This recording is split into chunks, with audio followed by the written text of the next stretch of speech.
রামায়ণের সবচেয়ে ভুল বোঝা চরিত্র কে জানেন? অনেকে বলবেন রাবণ, কিন্তু যদি বলি যাকে আমরা খলনায়ক বলে জানি, অনেক কাহিনীতে তাকেই মহাদেবের অন্যতম বড় ভক্ত বলা হয়েছে। রাবণের নাম শুনলে আমাদের মনে পড়ে সীতাহরণ আর রাবণের যুদ্ধ, কিন্তু এটাই কি তার পুরো চরিত্র? জানেন কি, অনেক কাহিনীতে রাবণকে একজন অসাধারণ পণ্ডিত হিসেবে বর্ণনা করা হয়েছে। বলা হয় তিনি বেদে, শাস্ত্রে, জ্যোতিষী এবং সঙ্গীতে পারদর্শী ছিলেন। শুধু তাই নয়, মহাদেবের প্রতি তার ভক্তির গল্প আজও পর্যন্ত বহু মানুষ মনে রেখেছেন।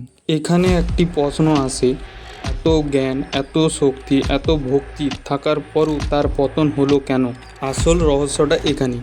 রাবণ বহু যুদ্ধে জয় হয়েছিল, অনেক রাজা তার নাম শুনলে ভয় পেতেন, কিন্তু এমন একজন শত্রু ছিল যাকে তিনি কখনো হারাতে পারেন। জানেন কে? নিজের অহংকার। এখানেই একটা টুইস্ট আছে। একবার ভাবুন তো, আপনার কাছে যদি অসীম জ্ঞান আর ক্ষমতা থাকে, তাহলে আপনার সবচেয়ে বড় শত্রু কে হবে?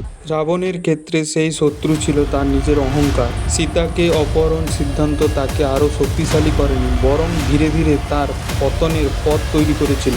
এখান থেকে তার জীবনের মোড় ঘুরতে শুরু করে পতনের দিকে। এই গল্প থেকে আমরা কনক্লুশনে আসতে পারি যে হয়তো এই কারণে রাবণের গল্প শুধু একজন খলনায়কের গল্প নয়, এটি জ্ঞান, শক্তি আর অহংকারের গল্প। আবার বলা যেতে পারে যে রাবণের জ্ঞান ছিল অসীম, শক্তি ছিল অপরিসীম, কিন্তু শেষ পর্যন্ত তাকে হারিয়েছিল তার নিজের অহংকার। আর হয়তো এটাই রামায়ণের অন্যতম বড় শিক্ষা। অহংকার হলো মানুষের সবচেয়ে বড় পতনের কারণ। তাহলে আপনার মতে রাবণের সবচেয়ে বড় শক্তি কী ছিল? জ্ঞান না ক্ষমতা? কমেন্টে শুধু জ্ঞান বা ক্ষমতা লিখে জানান। জয় শ্রীরাম, হর হর মহাদেব। আমাদের এই ভিডিওটা আপনাদের কেমন লাগলো মতামত জানাবেন। Thank you for watching.